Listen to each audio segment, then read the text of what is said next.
ನಮಸ್ಕಾರ. ಇದೀಗ ತಾನೇ ಬಂದ ಮುಖ್ಯವಾದ ಮಾಹಿತಿಗಳು. ಸಾರ್ವಜನಿಕರ ಸಮಸ್ಯೆಗಳಿಗೆ ತಕ್ಷಣದ ಪರಿಹಾರ ನೀಡಲು ಪ್ರಜಾಸೇವೆ ಇಲಾಖೆ ಸ್ಥಾಪನೆ ಮಾಡಿದ ಸಿಎಂ ಡಿಕೆ ಶಿವಕುಮಾರ್ ಅವರು ವಸತಿ ರಹಿತರಿಗೂ ಗುಡ್ ನ್ಯೂಸ್ ಕೊಡಲಾಗಿದೆ. ಮುಖ್ಯಮಂತ್ರಿ ಡಿಕೆ ಶಿವಕುಮಾರ್ ಅವರ ಸಭೆ ವಿಡಿಯೋನ ನೀವು ಸ್ವಲ್ಪನೂ ಸ್ಕಿಪ್ ಮಾಡಬೇಡಿ. ಗೃಹಲಕ್ಷ್ಮಿ ಯೋಜನೆಯ ಮರು ನವೀಕರಣ ಕುರಿತಂತೆ ಮತ್ತೊಂದು ಮಾಹಿತಿ. ಮನೆ ಮನೆಗೆ ಅಧಿಕಾರಿಗಳು ಭೇಟಿ, ಮಾಹಿತಿ ಸಂಗ್ರಹಣೆಗೆ ಜನರು ಸಹಕರಿಸಿ ಎಂದು ಎಚ್.ಎಂ. ಮಧು ಅವರ ಮನವಿ. ಏನಿದು ಮಾಹಿತಿ ನೋಡೋಣ ಸ್ನೇಹಿತರೆ. ಗೃಹಲಕ್ಷ್ಮಿ ಯೋಜನೆ ಫಲಾನುಭವಿಗಳು ವಿಡಿಯೋ ಸ್ವಲ್ಪನೂ ಸ್ಕಿಪ್ ಮಾಡಬೇಡಿ. ಇನ್ನು ವಿದ್ಯಾರ್ಥಿಗಳಿಗೆ SBI ನೀಡಿದೆ ಭರ್ಜರಿ ಗುಡ್ ನ್ಯೂಸ್. ಅರ್ಜಿ ಹಾಕಿದ್ರೆ ಸಾಕು, ಖಾತೆಗೆ ಜಮೆ ಆಗುತ್ತೆ 15 ಲಕ್ಷ ರೂಪಾಯಿವರೆಗೆ ಸ್ಕಾಲರ್ಶಿಪ್. ಏನಿದು ಮಾಹಿತಿ ನೋಡೋಣ ಗೆಳೆಯರೆ. ಇನ್ನು ರಾಜ್ಯ ಸರ್ಕಾರದಿಂದಲೂ ಕೂಡ ಗುಡ್ ನ್ಯೂಸ್ ಕೊಡಲಾಗಿದೆ.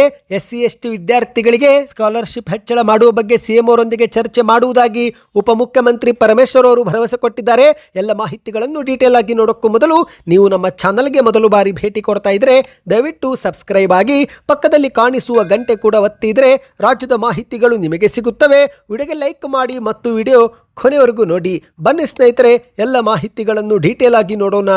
ಇದೀಗ ರಾಜ್ಯದ ಮುಖ್ಯಮಂತ್ರಿ ಡಿಕೆ ಶಿವಕುಮಾರ್ ಅವರು ಮತ್ತೊಂದು ಸಿಹಿ ಸುದ್ದಿ ಕೊಟ್ಟಿದ್ದಾರೆ. ಸಾರ್ವಜನಿಕರ ದೂರುಗಳಿಗೆ ತಕ್ಷಣದ ಪರಿಹಾರ ನೀಡಲು ಕರ್ನಾಟಕದಲ್ಲಿ ಪ್ರಜಾಸೇವೆ ಇಲಾಖೆ ಸ್ಥಾಪನೆ ಮಾಡುವುದಾಗಿ ಸಿಎಂ ಡಿಕೆ ಶಿವಕುಮಾರ್ ಅವರು ಘೋಷಣೆ ಮಾಡಿದ್ದಾರೆ. ಹೌದು, ಕರ್ನಾಟಕದಲ್ಲಿ ಜನಕೇಂದ್ರೀಯ ಆಡಳಿತ ತರಲು ಪ್ರಜಾಸೇವೆ ಇಲಾಖೆ ಎಂಬ ನೂತನ ಇಲಾಖೆ ಪ್ರಾರಂಭಿಸಿರುವುದಾಗಿ ಡಿಕೆ ಶಿವಕುಮಾರ್ ಅವರು ತಿಳಿಸಿದ್ದಾರೆ. ಚಿತ್ರದುರ್ಗದ ಪ್ರಸಿದ್ಧ ಮುರುಘಾ ಮಠದ ಅನುಭವ ಮಂಟಪದಲ್ಲಿ ಶನಿವಾರ ಆಯೋಜನೆ ಮಾಡಲಾಗಿದ್ದ ಬೆಂಗಳೂರು ವಿಭಾಗ ಮಟ್ಟದ ಪರಿಶೀಲನಾ ಸಭೆ ಅಧ್ಯಕ್ಷತೆ ವಹಿಸಿ ಡಿಕೆ ಶಿವಕುಮಾರ್ ಅವರು ಮಾಹಿತಿ ಕೊಟ್ಟಿದ್ದಾರೆ. ಜನರ ಆಶೀರ್ವಾದದಿಂದ ಮುಖ್ಯಮಂತ್ರಿ ಸ್ಥಾನಕ್ಕೆ ಬಂದ ನಂತರ ಈಗ ರಾಜ್ಯದ ಸರ್ಕಾರ ಮತ್ತು ಆಡಳಿತ ವ್ಯವಸ್ಥೆಗೆ ಒಂದು ಹೊಸ ರೂಪ ನೀಡಲು ನಾವು ತೀರ್ಮಾನ ತೆಗೆದುಕೊಂಡಿದ್ದೇವೆ. ಈ ಪೈಕಿ ಪ್ರಜಾಸೇವೆ ಇಲಾಖೆ ಸ್ಥಾಪನೆ ಅತ್ಯಂತ ಪ್ರಮುಖವಾದದ್ದು ಎಂದು ಡಿಕೆ ಶಿವಕುಮಾರ್ ಅವರು ಹೇಳಿದ್ದಾರೆ. ಜನರ ಬಳಿಗೇನೆ ಸರ್ಕಾರ ಬರುತ್ತೆ ಎಂದಿದ್ದಾರೆ. ಹೌದು, ಸಾರ್ವಜನಿಕರ ಕುಂದುಕೊರತೆ ಮತ್ತು ಅಹವಾಲುಗಳನ್ನು ನೇರವಾಗಿ ಆಲಿಸಿ ಕಾನೂನಿನ ಚೌಕಟ್ಟಿನಲ್ಲಿ ತಕ್ಷಣವೇ ಪರಿಹಾರ ಒದಗಿಸುವುದೇ ಈ ಒಂದು ಪ್ರಜಾಸೇವೆ ಇಲಾಖೆ ಮುಖ್ಯ ಉದ್ದೇಶವಾಗಿದೆ ಎಂದು ಡಿಕೆ ಶಿವಕುಮಾರ್ ಅವರು ತಿಳಿಸಿದ್ದಾರೆ. ಇನ್ನಿದೇ ಒಂದು ಸಭೆಯಲ್ಲಿ ಅಧಿಕಾರಿಗಳಿಗೆ ಖಡಕ್ ಸೂಚನೆ ಕೊಟ್ಟ ಡಿಕೆ ಶಿವಕುಮಾರ್ ಅವರು ಪ್ರತಿ ತಿಂಗಳು ಮೊದಲ ಹಾಗೂ 3ನೇ ಶನಿವಾರ ಜಿಲ್ಲಾ ಉಸ್ತುವಾರಿ ಸಚಿವರು ಕಡ್ಡಾಯವಾಗಿ ತಾಲೂಕು ಮತ್ತು ವಿಧಾನಸಭಾ ಕ್ಷೇತ್ರಕ್ಕೆ ಭೇಟಿ ಕೊಟ್ಟು ಸಾರ್ವಜನಿಕರ ಅರ್ಜಿಗಳನ್ನು ಸ್ವೀಕಾರ ಮಾಡಬೇಕು. ಶಾಸಕರು ತಮ್ಮ ತಮ್ಮ ಕ್ಷೇತ್ರ, ಹೋಬಳಿ ಮತ್ತು ಗ್ರಾಮ ಪಂಚಾಯಿತಿ ಹಾಗೂ ವಾರ್ಡ್ ಮಟ್ಟದಲ್ಲಿ ಜನಸಂಪರ್ಕ ಸಭೆ ನಡೆಸಿ ಸಾರ್ವಜನಿಕರ ಸಮಸ್ಯೆಗಳನ್ನು ಇತ್ಯರ್ಥಪಡಿಸಬೇಕು. ಸ್ವೀಕೃತಿಯಾಗುವ ಪ್ರತಿಯೊಂದು ಅರ್ಜಿಗೂ ನಿಗದಿತ ಸಮಯದಲ್ಲೇ ಆಡಳಿತಾತ್ಮಕವಾಗಿ ಕ್ರಮ ತೆಗೆದುಕೊಂಡು ಕೊನೆಯ ಹಂತದವರೆಗೂ ಅರ್ಜಿದಾರರಿಗೆ ಸೂಕ್ತ ನ್ಯಾಯ ಸಿಗುವಂತೆ ನೋಡಿಕೊಳ್ಳಬೇಕು ಎಂದು ಸೂಚನೆ ಕೊಟ್ಟಿದ್ದಾರೆ. ಸ್ನೇಹಿತರೆ, ರಾಜ್ಯದಲ್ಲಿ ಬರ ಪರಿಹಾರ ಹಾಗೂ ಕುಡಿಯುವ ನೀರಿನ ಸಮಸ್ಯೆ ನಿವಾರಣೆಗೆ ಶಾಸಕರಿಗೆ 1 ಕೋಟಿವರೆಗೆ ವೆಚ್ಚ ಮಾಡಲು ನಾವು ಅವಕಾಶ ಕಲ್ಪಿಸಿಕೊಟ್ಟಿದ್ದೇವೆ. ಕೊಳವೆ ಬಾವಿಗಳ ದುರಸ್ಥಿತಿಗೆ ಆದ್ಯತೆ ನೀಡಬೇಕು. ಹೊಸದಾಗಿ ಕೊಳವೆ ಬಾವಿ ಕೊರೆಯುವಾಗ ದುರುಪಯೋಗವಾಗುವುದನ್ನು ತಡೆಯಲು ಮತ್ತು ಪಾರದರ್ಶಕತೆ ಕಾಯ್ದುಕೊಳ್ಳಲು GPS ಟ್ರ್ಯಾಕಿಂಗ್ ಕಡ್ಡಾಯಗೊಳಿಸಲಾಗಿದೆ. ಶಾಸಕರು ಈ ಒಂದು ಕೊಳವೆ ಬಾವಿ ಕೊರೆಯುವಂತಹ ವಿಡಿಯೋ ರೆಕಾರ್ಡಿಂಗ್ ಮಾಡಿಟ್ಟುಕೊಳ್ಳಬೇಕು ಎಂದು ಡಿಕೆ ಶಿವಕುಮಾರ್ ಅವರು ಹೇಳಿದ್ದಾರೆ.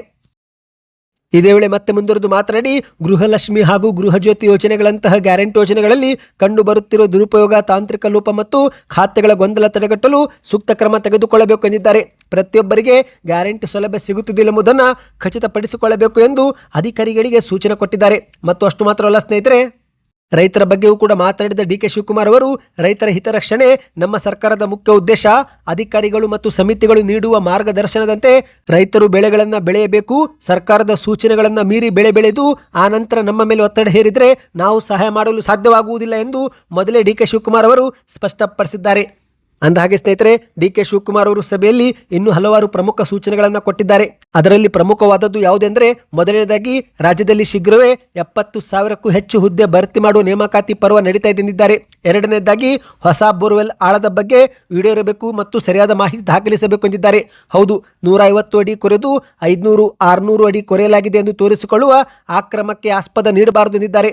ಹೊಸದಾಗಿ ಬೋರ್ವೆಲ್ ಕೊರೆದರೆ ಅಥವಾ ದುರಸ್ತಿಗೊಳಿಸಿದರೆ ಪ್ರತಿ ತೀರ್ಮಾನದ ಮಾಹಿತಿಯೂ ಕೂಡ ಪಾರದರ್ಶಕವಾಗಿರಬೇಕು ಎಂದಿದ್ದಾರೆ. ಮುಂದಿನ ವಾರವೇ ಸಚಿವ ಸಂಪುಟ ವಿಸ್ತರಣೆ ಆಗಬಹುದು. ಹಾಗಾಗಿ ಎಲ್ಲಾ ಮಂತ್ರಿಗಳು ಒಟ್ಟಾಗಿ ರಾಜ್ಯದ ಬರ ಪರಿಸ್ಥಿತಿ ಅವಲೋಕಿಸಿ ರೈತರಿಗೆ ತೊಂದರೆ ಆಗದಂತೆ ಕೆಲಸ ಮಾಡಬೇಕು ಎಂದಿದ್ದಾರೆ.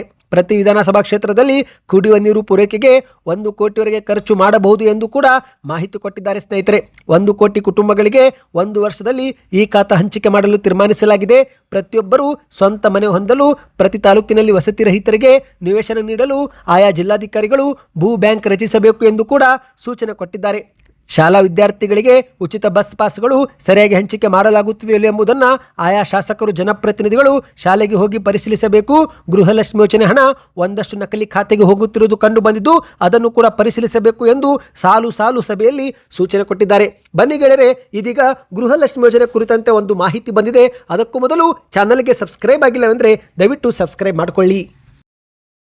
ಇದೀಗ ರಾಜ್ಯದಲ್ಲಿ ಗೃಹಲಕ್ಷ್ಮಿ ಯೋಜನೆಯ 31ನೇ ಕಂತು ಜಮೆ ಮಾಡಲಾಗಿದೆ. ಹೌದು, ಮೇ ತಿಂಗಳವರೆಗಿನ ಕಂತನ್ನ ಕ್ಲಿಯರ್ ಮಾಡಿದ್ದು ಈಗ ಏನಿದ್ರು ಜೂನ್ ಮತ್ತು ಜುಲೈ ತಿಂಗಳ ಕಂತು ಮಾತ್ರ ಬಾಕಿ ಇದೆ. ಆದರೆ ಸ್ನೇಹಿತರೆ, ಗೃಹಲಕ್ಷ್ಮಿ ಯೋಜನೆ ಹಣವು ಮೃತಪಟ್ಟವರಿಗೆ, ತೆರಿಗೆ ಪಾವತಿ ಮಾಡುತ್ತಿರುವವರಿಗೆ ಸೇರಿದಂತೆ ಅನರ್ಹರ ಬ್ಯಾಂಕ್ ಖಾತೆಗೆ ಜಮೆ ಆಗುತ್ತಿರುವ ಹಿನ್ನೆಲೆಯಲ್ಲಿ ಸರ್ಕಾರ ಈಗ ಗೃಹ ಜ್ಯೋತಿ ಯೋಜನೆಯಂತೆ ಗೃಹಲಕ್ಷ್ಮಿ ಯೋಜನೆಯು ಕೂಡ ಮರು ಪರಿಶೀಲನೆ ಮಾಡಲು ಮುಂದಾಗಿದೆ. ಹೌದು ಗೆಳೆಯರೆ, ಗೃಹಲಕ್ಷ್ಮಿ ಯೋಜನೆಯಲ್ಲಿ ಇದುವರೆಗೆ 31ನೇ ಕಂತು ಬಿಡುಗಡೆ ಮಾಡಲಾಗಿದೆ. ಗೃಹಲಕ್ಷ್ಮಿ ಯೋಜನೆಯ ನವೀಕರಣಕ್ಕೆ ಮನೆಗೆ ಅಧಿಕಾರಿಗಳು ಭೇಟಿ ನೀಡಿ ಮಾಹಿತಿ ಸಂಗ್ರಹಿಸಲಾಗುತ್ತಿದ್ದು, ಹಾಗಾಗಿ ಸಾರ್ವಜನಿಕರು ತಮ್ಮಲ್ಲಿರುವ ಮಾಹಿತಿ ದಾಖಲೆಗಳನ್ನು ನೀಡಿ ಸಹಕರಿಸಬೇಕು ಎಂದು ಶಿವಮೊಗ್ಗದ ತಾಲೂಕು ಗ್ಯಾರಂಟಿ ಯೋಜನೆಗಳ ಸಮಿತಿ ಅಧ್ಯಕ್ಷರಾದಂಥ HM ಮಧು ಅವರು ಮನವಿ ಮಾಡಿದ್ದಾರೆ.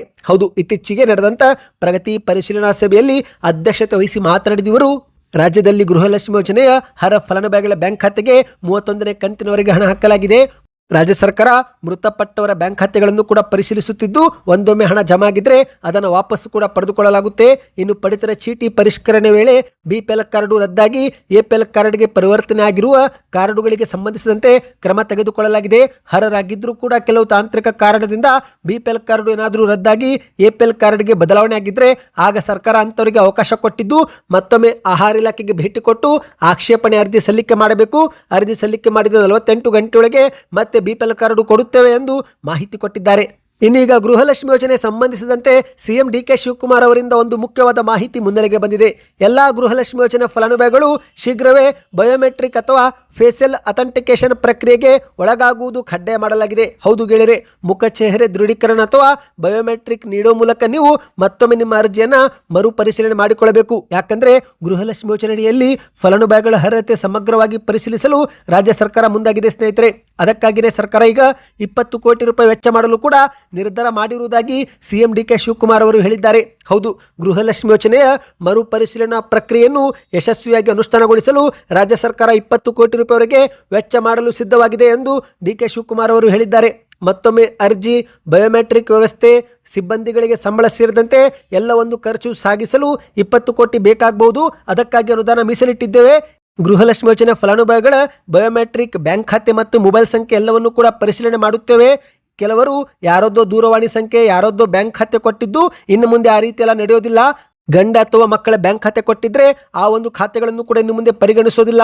ಏನೇ ಇದ್ರೂ ಮಹಿಳಾ ಯಜಮಾನಿಯ ಖಾತೆಗೆ ಮಾತ್ರವೇ ಹಣ ಜಮೆ ಆಗುತ್ತೆ ಎಂದು DK ಶಿವಕುಮಾರ್ ಅವರು ಹೇಳಿದ್ದಾರೆ. ನೀವು ಕೂಡ ಗೃಹಲಕ್ಷ್ಮಿ ಯೋಜನೆ ಫಲಾನುಭವಿಗಳಾಗಿದ್ದರೆ ನಿಮ್ಮ ಬ್ಯಾಂಕ್ ಖಾತೆಗೆ ಹಣ ಜಮೆ ಆಗ್ತಾ ಇದೆಯಾ? ಕಮೆಂಟ್ ಮಾಡಿ.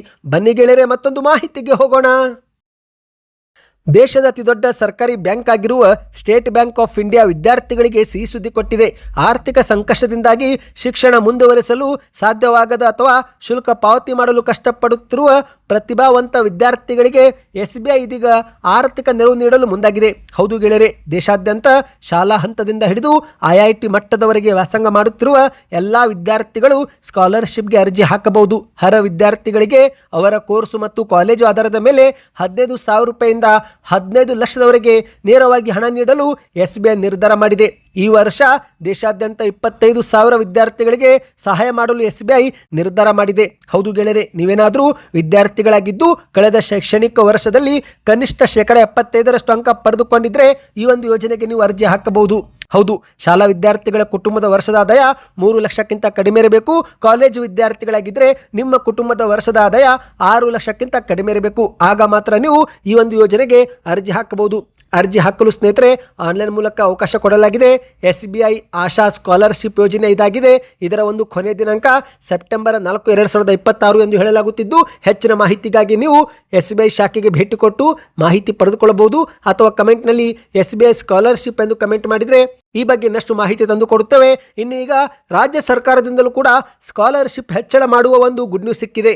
ಹೌದು, ರಾಜ್ಯದ SC ST ವಿದ್ಯಾರ್ಥಿಗಳಿಗೆ ಸ್ಕಾಲರ್ಶಿಪ್ ಹೆಚ್ಚಳ ಮಾಡುವ ಬಗ್ಗೆ ಸಿಎಂ ಅವರೊಂದಿಗೆ ಚರ್ಚೆ ಮಾಡುವುದಾಗಿ DCM ಪರಮೇಶ್ವರ್ ಅವರು ಮಾಹಿತಿ ಕೊಟ್ಟಿದ್ದಾರೆ. ರಾಜ್ಯದಲ್ಲಿ ವಿದ್ಯಾರ್ಥಿಗಳಿಗೆ ಸ್ಕಾಲರ್ಶಿಪ್ ಸರಿಯಾದ ಸಮಯಕ್ಕೆ ಸಿಗುತ್ತಿಲ್ಲ, ಸಿಕ್ಕರೂ ಕೂಡ ಅದು ಯಾತಕ್ಕೂ ಕೂಡ ಸಾಕಾಗುತ್ತಿಲ್ಲ ಎನ್ನುವ ಒಂದು ಪ್ರಶ್ನೆ ಮತ್ತು ಅಸಮಾಧಾನ ವ್ಯಕ್ತವಾಗಿದ್ದು, ಈ ಬಗ್ಗೆ ಸಿಎಂ ಅವರೊಂದಿಗೆ ಮಾತನಾಡುವುದಾಗಿ ಪರಮೇಶ್ವರ್ ಅವರು ಸಿಹಿ ಸುದ್ದಿ ಕೊಟ್ಟಿದ್ದಾರೆ. ಹೌದು ಗೆಳೆಯರೆ, ರಾಜ್ಯದಲ್ಲಿ ಎಲ್ಲದರ ಬೆಲೆ ಏರಿಕೆಯಾಗಿದ್ದು ನೀಡುತ್ತಿರುವ ಸ್ಕಾಲರ್ಶಿಪ್ ಯಾತಕ್ಕೂ ಕೂಡ ಸಾಕಾಗುತ್ತಿಲ್ಲ. ಇಂತಹ ಸಮಯದಲ್ಲಿ ಮಕ್ಕಳ ಶಿಕ್ಷಣ ಸೇರಿ ಇತರ ವೆಚ್ಚ ಹೇಗೆ ನಿಭಾಯಿಸಬೇಕು ಎನ್ನುವ ಪ್ರಶ್ನೆ ಬಂದಿದೆ. ಸರ್ಕಾರ ನೀಡುವ ಸ್ಕಾಲರ್ಶಿಪ್ ತುಂಬಾನೇ ಕಡಿಮೆ ಇದ್ದು ಹಾಗಾಗಿ ಇದನ್ನು ಏರಿಕೆ ಮಾಡಬೇಕು ಎಂಬ ಮನವಿ ಬಂದಿದ್ದು, ಅದಕ್ಕೆ ಪ್ರತಿಕ್ರಿಯೆ ಕೊಟ್ಟಂತ ಪರಮೇಶ್ವರ್ ಅವರು ಈ ಬಗ್ಗೆ ಸಿಎಂ ಅವರೊಂದಿಗೆ ಚರ್ಚೆ ಮಾಡುತ್ತೇವೆ. ಮುಂದಿನ ಬಜೆಟ್ ಅಲ್ಲಿ ಸ್ಕಾಲರ್ಶಿಪ್ ಹಣವನ್ನು ಯಾವ ರೀತಿ ಹೆಚ್ಚಿಗೆ ಮಾಡಬೇಕು ಎಂಬ ತೀರ್ಮಾನ ಮಾಡಲಾಗುವುದು ಎಂದು DCM ಪರಮೇಶ್ವರ್ ಅವರು ತಿಳಿಸಿದ್ದಾರೆ. ಸದ್ಯಕ್ಕೆ ಎಷ್ಟೇ ಇತ್ತು, ನಿಮ್ಮ ಮನೆಯಲ್ಲೂ ಕೂಡ ವಿದ್ಯಾರ್ಥಿಗಳಿದ್ರೆ ಯಾವ ಒಂದು ತರಗತಿಯಲ್ಲಿ ಓದುತ್ತಿದ್ದಾರೆ ಕಮೆಂಟ್ ಮಾಡ್ತಾ ಚಾನಲ್ಗೆ ಸಬ್ಸ್ಕ್ರೈಬ್ ಆಗಿ.